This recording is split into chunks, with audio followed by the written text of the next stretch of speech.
Nous sommes maintenant à l'aube de la publication des dossiers Epstein, mais avons-nous vraiment la moindre idée de ce qu'ils vont contenir? Qu'est-ce qu'on peut vraiment attendre ici?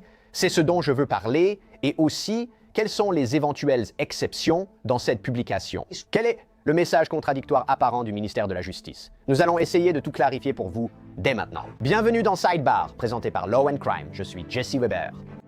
Question simple, réponse complexe. Que devons-nous attendre de la publication des dossiers Epstein? Autrement dit, quels documents et matériaux verrons-nous? Y aura-t-il quelque chose de nouveau? On parle tellement de transparence, de justice et de dossiers. Savons-nous réellement ce que nous allons voir? À quoi pouvons-nous nous attendre? C'est précisément ce que je souhaite aborder, car où en sommes-nous à la Chambre et au Sénat? Ils ont adopté une loi obligeant le ministère de la Justice à publier quasiment tous ses dossiers sur Jeffrey Epstein, la loi sur la transparence des dossiers Epstein. La loi impose au ministère de la Justice de publier ces informations dans un format consultable et téléchargeable sous 30 jours après la signature présidentielle. Tous les dossiers, documents, communications et éléments d'enquête non classifiés en possession du ministère de la Justice, y compris le Bureau fédéral d'enquête et les bureaux des procureurs des États-Unis qui concernent Jeffrey Epstein, y compris toutes les enquêtes, poursuites ou questions de garde à vue. Il existe cependant des exclusions et exceptions que je souhaite expliquer. Revenons à la question centrale. Que peut-on vraiment attendre? Le problème, c'est que tant d'informations ont déjà été publiées. Que s'est-il passé la semaine dernière? La commission de la Chambre a diffusé de nombreux emails et textos échangés avec Epstein, suscitant l'attention sur un éventuel lien avec le président Trump. Nous avons déjà évoqué ce point plus tôt. Par exemple, en 2011, Epstein disait à Ghislaine Maxwell, condamnée pour trafic sexuel, « Je veux que tu comprennes que le chien qui a aboyé, c'est Trump. » Victime. Elle a passé des heures chez moi avec lui, sans jamais le mentionner. Ghislaine dit « J'y ai pensé. » Epstein dit aussi à Michael Wolff en 2019 « Caviardé, Mar-a-Lago, caviardé ». C'est un email envoyé plusieurs mois avant la mort d'Epstein. Trump a affirmé « Il m'a demandé de démissionner. Jamais membre, jamais. » Bien sûr, il était au courant pour les filles puisqu'il a demandé à Ghislaine d'arrêter. Au-delà des révélations de la semaine dernière, vous vous en souvenez sûrement car nous en avons déjà parlé. Cependant, un juge avait exigé la publication de documents liés à Epstein issus du procès civil entre l'accusatrice Virginia Roberts Giuffre et Ghislaine Maxwell. À ce moment, les dossiers ont révélé le carnet d'adresses d'Epstein, ses liens avec des personnalités de haut niveau, dont David Copperfield et l'ex-président Bill Clinton. Pour être clair, cependant, ce n'est pas parce qu'il y avait ces associations, ce n'est pas parce qu'ils ont été nommés que c'est la liste d'Epstein, n'est-ce pas? Cela ne veut pas dire que ces personnes étaient impliquées dans des activités criminelles, c'est simplement quelqu'un qui avait des relations. Mais pour être clair, ce n'est pas parce qu'ils ont été nommés que cela signifie qu'ils étaient au courant ou qu'ils ont participé à une quelconque activité criminelle. Je veux que ce soit clair. Ensuite, toutes ces informations sur les voyages ont aussi été publiées. Cela a été obtenu grâce à une demande d'accès aux documents publics par ABC News auprès du département d'État américain concernant les voyages d'Epstein et ses dossiers de passeport. L'an dernier, un juge a publié le témoignage du grand jury de 2000 pages lié à l'enquête sur Epstein pour abus de mineurs en Floride. Petite parenthèse. Vous vous rappelez, c'est ce qui a mené à cet accord très avantageux. Il a pu plaider coupable en Floride pour incitation à la prostitution, dont une mineure en échange de l'absence de poursuite fédérale. Il a été condamné à 18 mois de prison mais peut sortir 12 heures par jour pour travailler. Et puis, en février dernier, tu te souviens quand le ministère de la Justice a publié les dossiers Epstein à un groupe d'influenceurs conservateurs. Il s'est avéré qu'il n'y avait rien de vraiment nouveau là-dedans. D'après tout ce que je viens de dire, tout avait déjà été publié. Septembre était intéressant. En septembre dernier, la succession de Jeffrey Epstein a publié un livre d'anniversaire. Le plus notable était cette prétendue carte d'anniversaire de Donald Trump qui comporterait un dessin d'une femme nue. Pour être clair, le président a nié en être l'auteur, avoir dessiné ou fait cela. Je dis tout cela pour demander à nouveau, en quoi la publication des dossiers Epstein sera-t-elle différente? Que contiendra-t-il? Que peut retenir le ministère de la Justice? Qu'attendre d'eux? Je souhaite donc intervenir. J'adore l'avoir avec nous. On a tellement de chance de l'avoir. Invité spécial, analyste juridique principal de Cable News Network, Elie Honig, ex-procureur fédéral et d'État et auteur réputé. Je l'ai bien centré. Quand on s'attaque au roi, lisez-le. C'est un excellent livre. Regardez, ce n'était même pas prévu. Nous l'avons en même temps. Merci beaucoup, Elie, d'être venu. J'ai tant de questions. Avant d'aborder les attentes et l'action du ministère de la Justice, parlons d'abord de ces 30 jours. C'était ma question principale. J'ai surtout résumé ce qui a été publié ces dernières années. Qu'est-ce que toi, Eli Honig, tu penses qui va être publié? Qu'en penses-tu? Est-ce qu'il y aura quelque chose de nouveau qui va sortir? On parle de ces dossiers Epstein. Qu'est-ce qui va être publié de nouveau selon toi? Merci Jesse de m'avoir invité, je suis toujours ravi de t'accompagner. J'adore le réseau Law and Crime, je suis un fan de toi et du réseau dans son ensemble. Deuxièmement, tout le monde devrait avoir des attentes modestes quant à ce qui va sortir ici. Parce qu'on vous a dit, par des membres du Congrès et d'autres, des gens à la Maison-Blanche, que voilà les amis. Divulgation totale, transparence. Vous verrez les dossiers Epstein. Deux précisions importantes à ce propos. Premièrement, sur Jesse, ça n'existe pas vraiment. Ce n'est pas aussi simple et bien rangé que les dossiers Epstein. Il n'y a pas un classeur au ministère de la Justice qui contient tout ça. Il y a une combinaison de vidéos et de surveillance, d'audio et de documents. On sait juste que ça fait 300 gigaoctets. Tu sais, nous ne sommes pas des gars de la tech. Jesse, j'ai essayé de comprendre.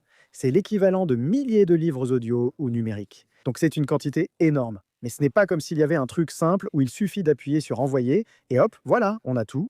Mais l'autre chose, c'est la loi qui a été adoptée l'autre jour, que Donald Trump a signée, que le Congrès a adoptée presque à l'unanimité. Encore une fois, républicains et démocrates se félicitent, vantant la transparence des États-Unis. Le problème avec cette loi, c'est qu'elle comporte deux énormes exceptions, des failles, appelez-les comme vous voulez, que je vais vous exposer ici. La première, c'est l'enquête criminelle en cours. Maintenant, Jesse, tu sais, tes auditeurs et tes téléspectateurs le savent probablement aussi. Normalement, le ministère de la Justice n'ouvrirait jamais simplement ses dossiers criminels.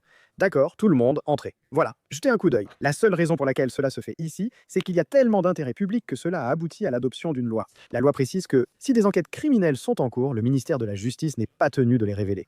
C'est donc à Pam Bondi de décider. Donc votre niveau de confiance dans le fait qu'il s'agira d'une divulgation complète et transparente est égal à votre niveau de confiance en Pam Bondi. Ayant travaillé au ministère de la Justice, je sais qu'une enquête peut être ouverte sur tout et que presque tout peut y être lié. D'une façon ou d'une autre, c'est le principal. Ensuite, de manière plus générale. Une exception s'applique aux documents des dossiers d'Epstein pouvant affecter la sécurité nationale. Le ministère de la Justice peut les garder. Maintenant, vous vous demandez probablement quel rapport cela peut-il avoir avec, vous savez, les États-Unis qui traitent avec le Venezuela ou Israël ou autre. Mais que pensez-vous de ceci? Un procureur général ne pourrait-il pas le dire? Eh bien, il y a là-dedans des éléments qui sont embarrassants, ou qui pourraient donner une mauvaise image du président, du commandant en chef, du chef diplomate de la nation. Et si cela le fait mal paraître, ou peut servir à l'embarrasser ou le faire chanter. Je ne suis pas adepte des théories du complot, mais vous voyez, cela pourrait donner l'impression qu'il est en mauvaise posture.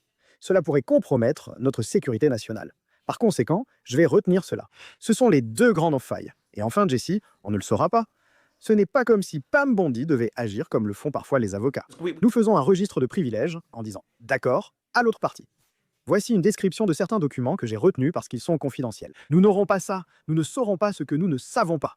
Nous ne saurons pas ce que Pam Bondi a choisi de retenir. Donc encore une fois, nous sommes en quelque sorte à la merci et au bon vouloir de Pam Bondi ici. Autrement dit, nous ne saurons pas si tout a été remis sans preuve que quelque chose a été retenu. Je veux en parler car... On pourrait lui demander, écoutez, quelqu'un pourrait demander, avez-vous retenu quelque chose? Et elle pourrait répondre, oui. Selon la loi adoptée, j'ai gardé des documents liés à la sécurité nationale et des dossiers sous enquête. Mais nous ne les verrons pas et ignorerons leur nombre ou identité. Oui, je souhaite approfondir ce sujet. Il existe aussi un autre aspect. Cette loi leur permet de cacher ou censurer l'identité et les dossiers personnels et médicaux des victimes d'Epstein. Ils peuvent aussi retenir des documents portant atteinte à la vie privée ou contenant des abus sexuels sur enfants, ce qu'ils doivent faire. Mais moi, je suppose que l'une des grandes questions qu'on m'a posées, c'est quoi qu'ils publient, peu importe ce qu'ils vont publier, est-ce que ce sera des pages entières caviardées? Je m'y attends. Il y aura selon moi deux types de choses invisibles. Il y aura des dossiers entiers, des documents entiers dont nous ignorons l'existence, que nous ne verrons pas. Mais oui, préparez-vous à voir. Aussi, vous savez, ça pourrait être, prenons un exemple. Disons que vous avez un formulaire 302 du FBI, qui, Jesse, comme tu le sais, est un résumé officiel et dactylographié d'un entretien avec un témoin réalisé par les procureurs. C'est possible. Il existe un formulaire 302 de 33 pages, dont la moitié a été caviardée avec des noms et paragraphes masqués. Le ministère de la Justice mettra du temps à comprendre, même si nous aborderons bientôt le calendrier. Mais oui, je veux dire, je m'attends à voir pas mal d'encre de caviardage dans ce que nous allons voir. et juste pour leur renvoyer la balle. Donc, nous pensons, n'est-ce pas, quand nous parlons de ce que cela pourrait être. Tout cela est lié aux enquêtes de Floride et de New York. Concernant Jeffrey Epstein, n'est-ce pas? De manière générale, je suppose que c'est ça. On va entrer un peu plus dans les détails, mais en général... Eh bien, c'est une excellente question. Parce que ce n'est pas forcément tout ce que le monde sait sur Jeffrey Epstein. Ce n'est même pas ça. On a vu que la succession d'Epstein possède des documents que le ministère de la Justice n'a pas. 2 enquêtes majeures ont visé Epstein, dont une fédérale dans le district sud de la Floride. Sous Alexandre Acosta, 2006-2008, un accord très avantageux a été conclu, où il a purgé 13 mois dans l'État et il entrait et sortait, vous savez, de garde à vue. C'était le péché originel dans cette affaire. Alexandre Acosta l'a alors laissé s'en sortir très facilement. Acosta, à ce jour, n'a jamais fourni d'explications satisfaisantes sur le pourquoi. Mais donc ce sera un ensemble de documents. Jusqu'où sont-ils allés? On ne sait pas. Se sont-ils concentrés sur un point? L'ont-ils fait? Combien de victimes? Nous savons qu'il y avait de nombreuses victimes présentées ici. C'est le principal. Et d'ailleurs, cela pourrait faire double emploi avec ce qui a été publié, 2006 grands, la transcription du grand jury et tout ça. Absolument.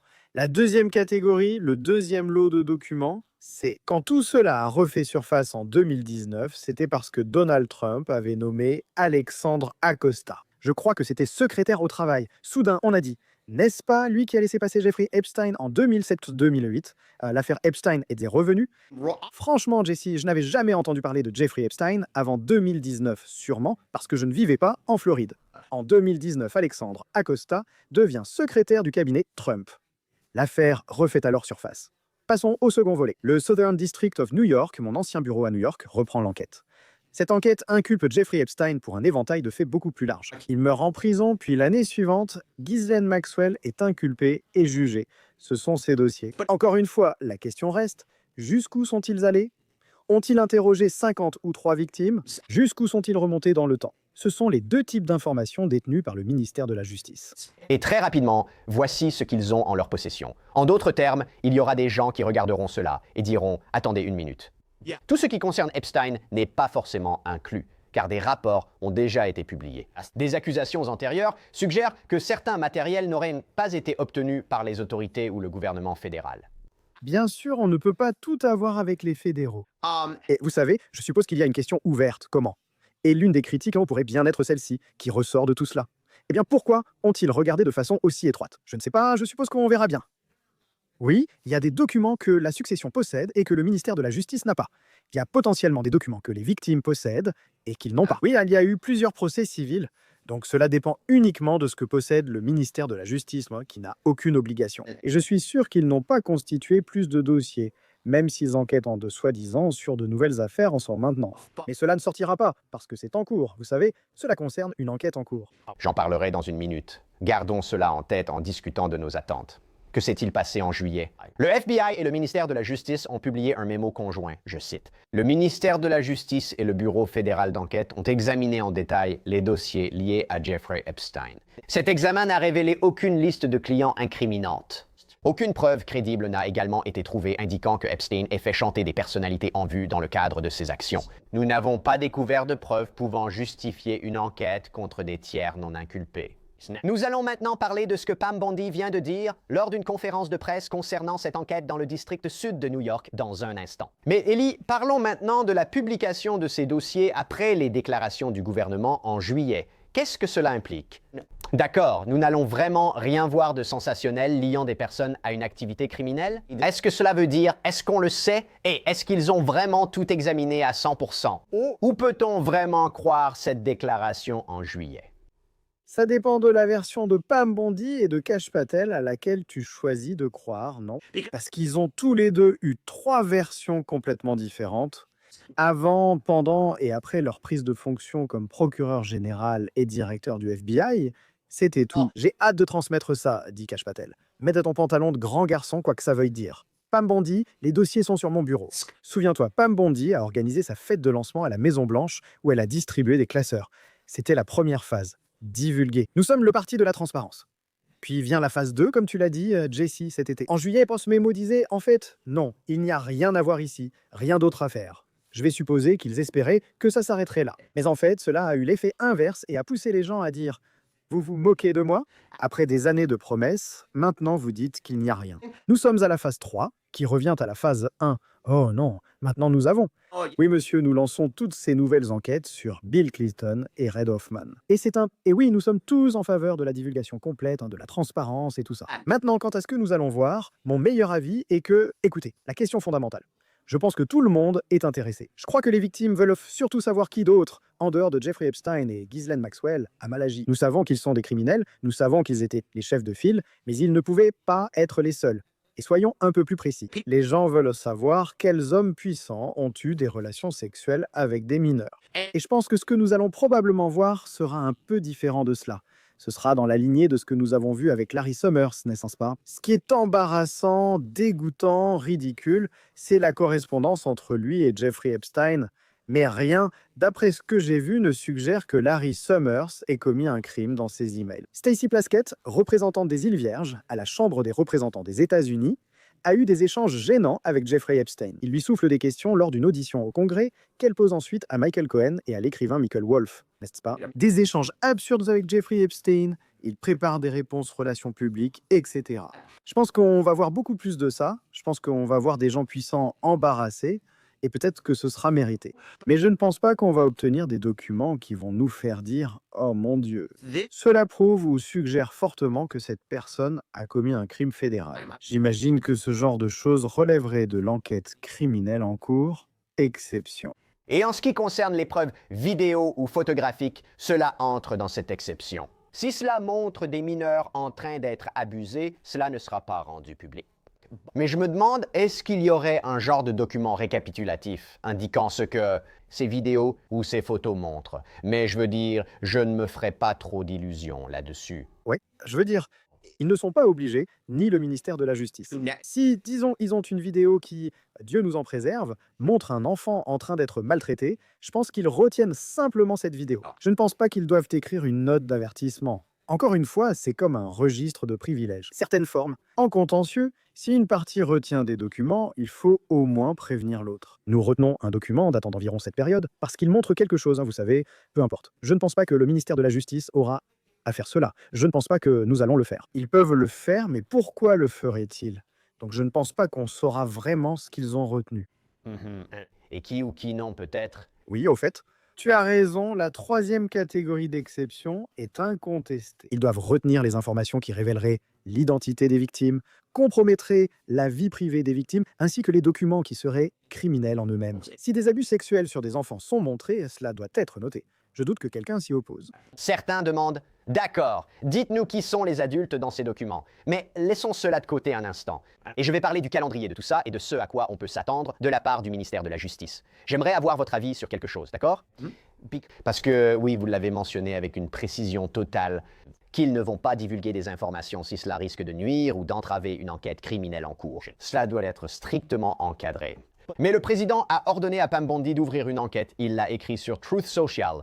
Je demanderai à Pam Bondi, au ministère de la Justice et à nos patriotes, le FBI, d'enquêter sur l'implication et la relation de Jeffrey Epstein avec Bill Clinton, Larry Summers, Reid Hoffman, John Pierpont Morgan Chase et de nombreuses autres personnes et institutions afin de déterminer ce qui se passait entre eux et lui. Puis Bondi a réagi en ligne. Merci, Monsieur le Président, Southern District of New York. Le procureur américain Jake Layton, l'un des plus compétents et fiables du pays, dirigera l'affaire à ma demande.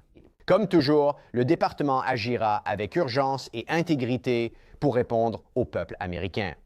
Voici ce que Pam Bondi a dit que nous devrions attendre. Nous avons donc publié plus de 33 000 documents sur Epstein au Congrès et nous continuerons à respecter la loi et à faire preuve d'une transparence maximale. Nous continuerons d'encourager toutes les victimes à se manifester. Et on lui a demandé, d'accord, comment réconciliez-vous cette déclaration de juillet que j'ai mentionnée plus tôt? Donc, rien de plus à voir. Avec maintenant l'ouverture d'une enquête dans le district sud. La déclaration du ministère de la Justice plus tôt cette année, disant que les dossiers ne seraient pas publiés, mentionnait le fait que l'examen des documents et des preuves n'indiquait pas qu'une enquête supplémentaire sur des tiers était justifiée. Qu'est-ce qui a changé depuis pour que vous lanciez cette enquête? Des informations sont arrivées. Il y a de nouvelles informations. des informations supplémentaires. Et encore une fois, nous continuerons à suivre la loi pour enquêter sur toute piste. Nous encourageons toutes les victimes à se manifester. Et nous continuerons à assurer une transparence maximale conformément à la loi. Le problème avec les nouvelles informations que vous venez d'indiquer, est-ce que le département cherche à obtenir des informations, peut-être auprès de la succession d'Epstein? Parce que M. Blanche n'avait pas cette information lorsqu'il a interrogé Ghislaine Maxwell. Quelles nouvelles informations? Et limiterez-vous la nouvelle enquête uniquement aux personnes nommées dont le président a parlé? Ou s'agit-il d'une enquête vaste et sans limite? Je me référerai à la publication du procureur général adjoint qu'il a mise sur X. Et nous n'allons rien ajouter à ce sujet, car il s'agit désormais d'une enquête en cours dans le district sud de New York. Vous avez raison. Donc Ellie, je veux dire, elle répond. Il y a de nouvelles informations, il y a des informations supplémentaires, de nouvelles informations. Encore une fois, des réflexions sur cette déclaration, alors que nous essayons de discuter de ce à quoi nous pouvons nous attendre. Vous avez cette nouvelle enquête après la déclaration vague de juillet. D'un côté, je dirais que si une véritable enquête est en cours, vous traitez une affaire sensible. Bien sûr, un procureur général ne voudrait pas révéler plus d'informations. Il serait plutôt subtil à ce sujet. Mais c'est étrange. Je doute beaucoup de l'explication de Pam Bondi à ce sujet. Je veux dire, pour la croire, il faudrait croire qu'à un moment après juillet de cette année, donc quelque part au cours des 4 derniers mois, après qu'elle ait déclaré qu'il n'y avait rien à voir ici, rien d'autre à faire. Une nouvelle victime jusque-là inconnue, ou que de nouveaux documents jusque-là inconnus, sans qu'il y ait d'enquête en cours, soit soudainement apparus de nulle part pour justifier cela. Enquêtons-y maintenant sur ces 4 personnes, ou sur Clinton, Reid Hoffman, etc. La nouveauté, c'est que Donald Trump l'a demandé. La nouvelle information, je crois, c'est qu'il y a maintenant un vent politique différent qui souffle. Voilà pourquoi Pam Bondi n'est pas douée quand elle se fait prendre. Un peu comme mon frère qu'on taquinait car c'était le pire menteur. Il ne savait pas rester impassible. Elle non plus. C'était embarrassant. Si elle avait eu confiance ou si des victimes ou faits nouveaux étaient apparus depuis juillet, elle l'aurait dit. Parce que le monde a changé depuis juillet. Quand j'ai fait cette annonce en juillet, c'était absolument vrai. Affaire classée. Mais je vous affirme que nous avons de nouvelles informations, de nouveaux témoins, de nouveaux faits, et l'obligation de les suivre. Et c'est ce que nous faisons maintenant. Ce n'est pas ce qu'elle a dit. Au lieu de cela, vous l'avez vu hésiter, bafouiller, sans rien offrir de concret. Je ne pense pas que quoi que ce soit ait changé, sauf la politique autour. Mais comme tu l'as dit, ça leur donne peut-être une fenêtre, peut-être une opportunité, une arme pour ne pas divulguer plus d'informations. Voici le paradoxe, cependant. Si cela est fait fidèlement, s'ils appliquent l'exception qui dit que vous pouvez retenir des documents liés à des enquêtes en cours, cela voudrait dire qu'ils vont retenir des documents concernant Bill Clinton et Reid Hoffman. Les personnes que Donald Trump veut voir publiquement blessées, dont la réputation doit être publiquement entachée. Mais les exceptions affirmeraient que ces documents doivent justement être cachés. Je doute qu'ils aient bien réfléchi. Un doute? Le ministère de la Justice le publiera sous 30 jours. Et si on parle d'un calendrier, si on parle de ce à quoi s'attendre, vont-ils le publier dans les 30 jours? Et quand? Je n'ai aucun doute qu'ils publieront certains documents, et probablement beaucoup. Probablement autant qu'ils le peuvent pendant cette période de 30 jours. Ce serait le cas, s'ils ne respectaient pas les délais, cela ferait scandale. C'est l'une des grandes questions, Jesse. Ils pourraient y procéder progressivement, commencer aujourd'hui avec 10 000 documents, puis 50 000, puis 100 000. Ils pourraient être aussi tout publiés d'un coup le 19 décembre. C'est leur choix. La loi ne leur impose pas de le faire d'une manière ou d'une autre. À retenir également, peu importe ce qu'on obtient d'ici ou le 19 décembre, il faut interroger Pam Bondi à chaque occasion. Combien de dossiers Epstein avez-vous produits et retenus au total? Quel est le pourcentage? Donnez-nous au moins une estimation et nous verrons si elle peut y répondre. J'en doute. Elle dira sûrement que nous avons produit et fait des retenues selon la loi et ce sera tout. Mais ce sera un sujet sensible.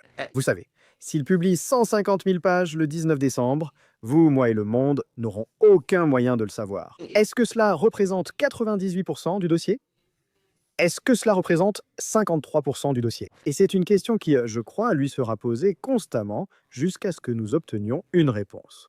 Et si la majorité de ce dossier est redondante avec ce que nous avons déjà vu, la réaction du public sera très forte. C'est le moins qu'on puisse dire.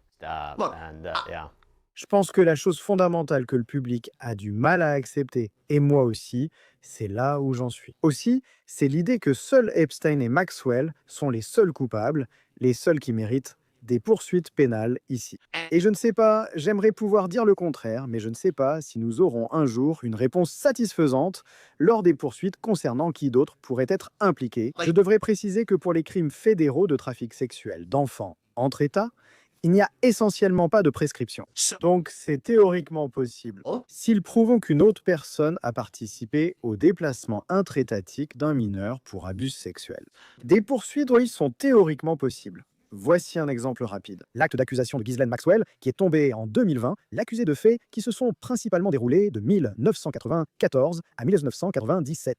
Elle a perdu son argument du trop tard devant le tribunal de première instance et la cour d'appel du deuxième circuit. La prescription devait être de 5 ou 10 ans, mais tribunal et cour d'appel ont refusé. La loi permet depuis 2020 de poursuivre pour du trafic sexuel fédéral interétatique impliquant un mineur, même si les faits datent des années 1990. Je ne veux pas donner de faux espoirs, mais c'est encore théoriquement possible. Élie, tout d'abord, excellente analyse à ce sujet. J'ai clairement une meilleure idée de ce à quoi nous pouvons nous attendre. Je pense que c'est le cas pour nous tous. Je te comprends, parce que tu sais que quand ça va sortir, tu vas être enchaîné au bureau de Cable News Network avec soit un ordinateur, soit des impressions papier. Élie, toutes les 5 minutes qu'as-tu appris, quoi de neuf? Quoi de neuf alors? Je peux vous donner un petit behind the scenes, comme disent les jeunes, un petit aperçu des coulisses. Vous savez, il y a un appel constant maintenant. À partir de maintenant chez Cable News Network, exemple, peux-tu être prêt si les dossiers Epstein sortent? Peux-tu attendre? On ne sait pas, comme vous. Ça peut arriver à tout moment, peut-être soudainement, mais ce sera vers Noël. Tu sais, la majeure partie, je pense. Donc écoute, pour finir, je vais te poser une question de culture générale. Jessie, tu te souviens de quelle affaire te préoccupait, toi, moi et les médias pendant tout Noël dernier? Celle-ci donnera l'impression que c'était très ancien. Ce n'était pas Didi, n'est-ce pas? Non, ce n'était pas lui. Non. Didi était déjà là, mais ce n'était pas lui. Il y a une nouvelle histoire dit que l'événement a eu lieu début décembre. Puis l'arrestation et le procès ont suivi pendant Noël. Ça vous en dit long sur mon travail, que je ne m'en souvienne pas. Tu vas t'en vouloir. C'est trop facile. Luigi Mangione? Oh là là, bien sûr, comment ai-je pu l'oublier? La fusillade était, je crois, début décembre, mais je ne me souviens pas où j'étais à Noël, ni toi ni moi. Juif, je ne fête pas Noël. Nous sommes partis. Je me souviens d'avoir pris des rides avec Luigi, des passages au tribunal, et Luigi transporté en hélicoptère. Donc ça continue aussi. D'accord. Eh bien, jusqu'à ce que tout le monde puisse lire les fichiers qui seront publiés. Attaquez le roi quand vous attaquez le roi. Tout le monde. Voilà. Élie Hoenig, merci beaucoup. J'apprécie vraiment. C'était fantastique. Merci Jessie, à bientôt. Et c'est tout ce que nous avons pour vous pour l'instant ici sur Sidebar. Merci beaucoup à tous de nous avoir rejoints. Comme toujours, abonnez-vous sur YouTube, Apple Podcasts, Spotify ou ailleurs où vous écoutez vos podcasts. Vous pouvez me suivre sur X ou Instagram. Je suis Jesse Weber. Je vous parlerai la prochaine fois.